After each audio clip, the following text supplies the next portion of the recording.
Hi hello नमस्कार, मी रेश्मी शेळके तू तुझ्या ओळख्यामध्ये तुमचे स्वागत करते आहे। आजचा दिवस मला खूप छान मस्त आनंदाचा जाऊ हीच ईश्वरचरणी प्रार्थना।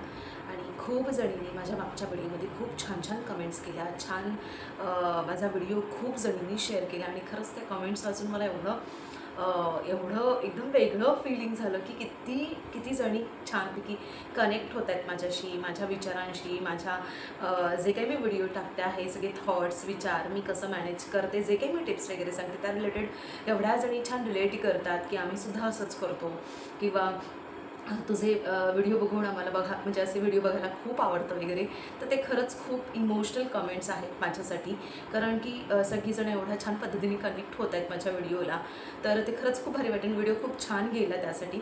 तर तुमचं खरंच मनापासून खूप खूप थँक्यू। आणि त्या रिलेटेड मला ना असे प्रश्न विचारले होते की ताई तुम्ही घरचं म्हणजे तू आता जी काही सॅलरी कमवतेस, मी जे काय आहे मला कमेंट्समध्ये विचारतात की तुला सॅलरी वगैरे किती, तर मी सांगून मोकळी होते। त्याच्यामध्ये काही असं सस्पेन्स ठेवण्याची वगैरे गरज वाटत नाही मला, कारण मी आता ह्या प्लॅटफॉर्मवरती आलेली आहे। तर मी सगळ्या गोष्टी ज्या मला वाटतात की ह्या कराव्या त्या मी शेअर करत असते। त्याच्यामुळे मला विचारलं होतं की तू तुझं सॅलरीचा जो पार्ट आहे तर तू कसा युटिलाइज करतेस, कसं तू मॅनेज करतेस, तर ते आम्हाला सांग। कारण प्रत्येक वेळेला काय होतं की आम्ही पण जॉबला जातो आणि मग ते कसं अर्धा आपण पगार घरच्या खर्चांसाठी ठरवलेला असतो आणि अर्धा पगार आहे किंवा एक 4-5 हजार रुपये स्वतःसाठी आपण ठेवलेले असतात। आणि पण ते ठेवलेले जे असतात ते असेच कधी संपतात किंवा कधी ह्याच्यामध्ये निघून जातात ना खर्चामध्ये, ते कळतं नाही। म्हणून तू तुझं कसं पगार युटिलाइज करतेस किंवा तू त्यातून तुझ्या ज्या सेविंग्स आहेत त्या कशा मॅनेज करत असतेस, तर त्या रिलेटेड व्हिडिओ बनव म्हणून।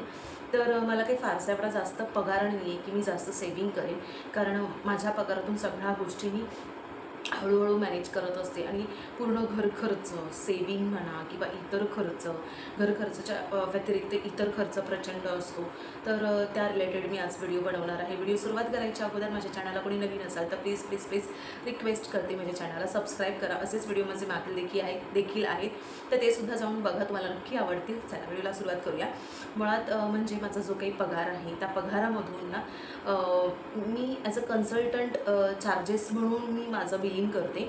मी एक अकाउंटंट असले तरी मी एक ह्याला म्हणजे एक प्रोजेक्ट हँडल करते जो की NGO आहे। तर त्या रिलेटेड मी म्हणजे तिकडचं सगळं अकाउंटिंग मी हँडल करते, म्हणून मी कन्सल्टंट चार्जेस म्हणून चार्ज करते। तर त्याच्यामध्ये माझा TDS म्हणून कापला जातो 10%। तर त्याच्यामध्ये मला ग्रॉस 35पर्यंत माझा ग्रॉस आहे जो 35पर्यंत आहे, त्याच्यामध्ये माझा TDS कापला जातो आणि नेट पे माझा एक 30,000च्या आसपास वगैरे माझ्या इन हँडमध्ये येऊन जातो। कधी एक वगैरे सुट्टी असेल, कधी सुट्टी झाली किंवा काय झालं, महिन्यातून एक सुट्टी तर पे आहे। पण कधी काय सुट्ट्या झाल्या, आजारी पडली, मी आजारी पडली किंवा आयांश आजारी पडला, मग त्याच्यात 1-2-3 सुट्ट्या निघून जातात। असं क्वचित कधीतरी होतं आयांश वगैरे आजारी पडला किंवा स्वतःसुद्धा असं वीक फील होतं, तर त्याच्यामध्ये 1-2 सुट्ट्या किंवा असं होऊन जातं।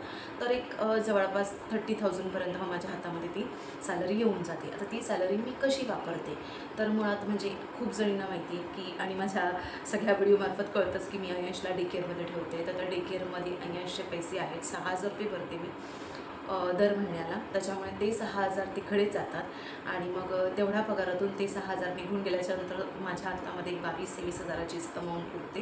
पण की आयांशचे जे आम्ही डायपरला वगैरे वेगळे काढायचो, मग ते खर्चातून मग मी आयांशला ट्युशनला लावलं आहे, कारण ट्युशन पण आम्ही घेऊ शकत नाही, तेवढा तो वेळ आम्हाला देऊ शकत नाही। आणि अभ्यास करण्यासाठी, कारण आम्ही पण ऑफिसमधून आलेलो असतो, तर त्याचा प्रॉपर 1 तास अभ्यास घेणं हे शक्य होत नाही, म्हणून मग तो दिवसभर डे केअरला असतो। आणि मग संध्याकाळचं काहीतरी टाईमपास करण्यापेक्षा किंवा असंच डे केअरमध्ये राहण्यापेक्षा त्याला मी 2 तासाचं त्याला एक ट्युशन लावलं आहे, जी सगळी मुलं तिकडची जातात, मग तो पण तिथे जातो आणि त्याचा तो टाईम जो काय आहे तो व्यवस्थित तो स्पेंड करतो लिहिण्यामध्ये किंवा बोलण्यामध्ये किंवा करण्यामध्ये।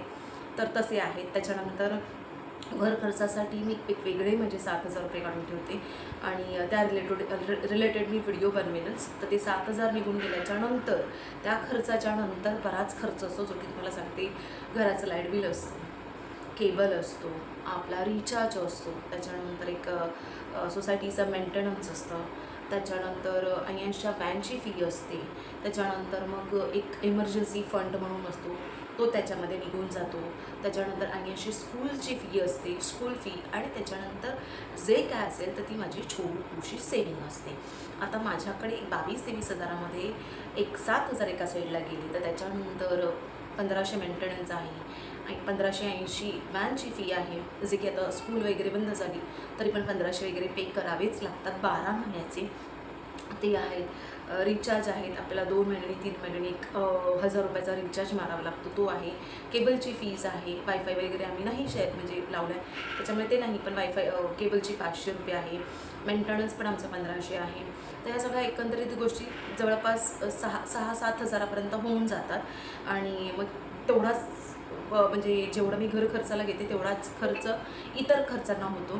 त्यात 80 ट्युशनची फी वगैरे असते, प्लस 80 डे केअर असतं. मग जवळपास माझ्याकडे उरतात 7-8 हजार रुपये होतात. तर त्या 7-8 हजारामध्ये मी काय करते, इमर्जन्सी फंड म्हणून मी 2000 एका साईडला काढून ठेवते. आणि त्याच्यानंतर मग माझी एक छोटीशी RD आहे, तर त्या RDमध्ये मग मी 80 फी जाते. ह्या हिशोबाने मी ते एका साईडला काढून मोकळी होते, म्हणजे वर्षभराच्या नंतर ती एक सेविंग होते. आणि त्याच्यानंतर मग एक 2-2 हजार रुपयाचं मग मी स्वतःचं एक सुवर्ण योजना म्हणून आहे, तिथे मी टाकलेलं आहे 2-2 हजाराची. आणि एक आहे जे आपण VC म्हणून करतो, तर तिथे एक 2 हजाराची टाकलेली आहे. बस एवढंच मी माझे पैसे युटिलाइज करते, जास्त नाही, कारण सेविंग पण फार जास्त होत नाही. आणि त्याच्यातून मग जे काही थोडेफार वगैरे उरतात मग ते थोडंसं फॅमिली टाईम असेल किंवा सणसूद असेल किंवा मग कधी काय असं अचानक कोणी घरी आलं किंवा काय झालं तर खर्च होऊन गेला, तर ह्या सगळ्या गोष्टी अचानक होऊन जातात. त्याच्यामुळे कुठे आपण प्रॉपर कॅल्क्युलेट वगैरे करू शकत नाही, म्हणून तर मग मी माझं असं एक पगार मी माझा असा वापरण्यात येतो. त्याच्यामुळे सेविंग अशी फारशी नाही. मी मागच्या व्हिडिओमध्ये म्हटली की माझी सेविंग अशी फारशी काही होत नाही, कारण खर्चच माझे तसे आहेत. त्याच्यामुळे जो काही खर्च आहे तो माझा नाही आहे, जो बोलतात ना गरजेचाच आहे, तो करावाच लागणार. त्यानुसार मग मी सगळ्या पार्टमध्ये छोट्या छोट्या गोष्टी आहेत ना त्या व्यवस्थित ठेवलेल्या आहेत, म्हणजे एकंदरीत एकदम मला कुठला खर्च येऊ नये. जशी 80 फीज आहे म्हणा किंवा छोट्या गोष्टी आहेत, तर त्याचं मला काही एकदम बर्डन येऊ नये, म्हणून मी छोट्या पोर्शनमध्ये पैसे साईडला काढून तिथे इन्व्हेस्ट करून मोकळी होते. आणि आता जी माझी कन्सल्टंट चार्जेस म्हणून मी बिलिंग करते, तर त्याच्यामध्ये TDS म्हणून माझा कापला जातो, तर ही माझी वर्षभराच्या नंतरची सेविंग आहे. कारण मी TDS मला टॅक्स नाही लागू होत, त्याच्यामुळे मी वर्षभराच्या नंतर जेव्हा मी माझं फाईल रिटर्न करेन तेव्हा जी काही माझी अमाऊंट आहे ती माझी एक बल्क अमाऊंट म्हणून माझ्या पॉकेटमध्ये राहील. तीच एक माझ्याकडे सेविंग असेल जी वर्षभराच्या नंतर मला दिसेल. आता त्याचा आम्ही कसं वापर करू किंवा काय करू ह्या सगळ्या गोष्टी आहेतच. तर असं एकंदरीत माझा पगार आहे. त्याच्यामुळे तुम्ही अंदाज लावू शकता की मी असं ठरवत नाही की माझा अर्धा पगार फक्त मी खर्चासाठी करेन, मी अर्धा पगार मी माझ्या गोष्टींसाठी करेन, अजिबात नाही. ह्यातून तुम्हाला जवळपास हे पण नाही होणार की मी माझ्यासाठी खर्च करते. इवन ट्रॅव्हलिंगसुद्धा मी माझ्याकडे उरतच नाही ट्रॅव्हलिंगला, तर मग मी चालत येते. जेव्हा माझ्या मंथली सायकलमध्ये मी असते ना तेव्हा फक्त मी शेअरिंगने येते, शेअरिंगने जाते, कारण तेव्हा पॉसिबलच होत नाही, कारण फार इरिटेड होतं. त्याच्यामुळे मग मी तेव्हा चालत जात नाही, तेव्हा मग मला शेअरिंगनेच यावं लागतं. आणि बस 100-150 रुपयाचा माझा पास आहे, तर मी त्याच खर्चातून मी वापर करत असते. आता जर त्याच्यातून थोडेफार वगैरे पैसे उरले असतील तर मी तेच म्हणते की मी तेच पैसे एका साईडला डब्यात ठेवून देते, जेणेकरून पुढच्या महिन्यामध्ये एखादा जास्तीचा खर्च उद्भवला तर ते तिथे वापरले जातील. असं काहीतरी असतं माझं नियोजन. आणि ते काय असं बोलतात ना हातावरच्या बोटांवरती मोजण्या इतपतच असतं, त्याच्यामुळे भरमसाठ असं काही माझ्याकडे नाही. पहिलं मी करायची जेव्हा दुसऱ्या ऑफिसमध्ये होते आणि तिथे व्यवस्थित मला छान पगार वगैरे होता, व्यवस्थित सगळं चालू होतं, लीव्ज होते, बोनस होते, सगळ्या गोष्टी होत्या, तेव्हा व्यवस्थित मॅनेज होतं. त्याच्यामुळेच आम्ही सेविंग करू शकलो आणि त्यामुळे मग आम्ही घरासाठी फंडिंग तयार करू शकलो. असं झालं. ठीक आहे, आता जे चालतं आहे ते व्यवस्थित सुरळीत चालतं आहे. थोडासा हार्ड टाईम आहे बट ठीक आहे, खूप हॅपी आहे, सगळ्या व्यवस्थित चालतं आहे. ते एक बर्डन नाही आहे की दर 2 वर्षांनी घर चेंज करायचं आहे आणि दुसरीकडे जायचं आहे, पुन्हा रेंट द्यायचं आहे, पुन्हा ब्रोकरेज द्यायचं आहे, पुन्हा घरातल्या सामानाची हलवा करायची, हे सगळं टेन्शन नाही आहे. त्याच्यामुळे एका ठिकाणी मी स्टेबल आहोत.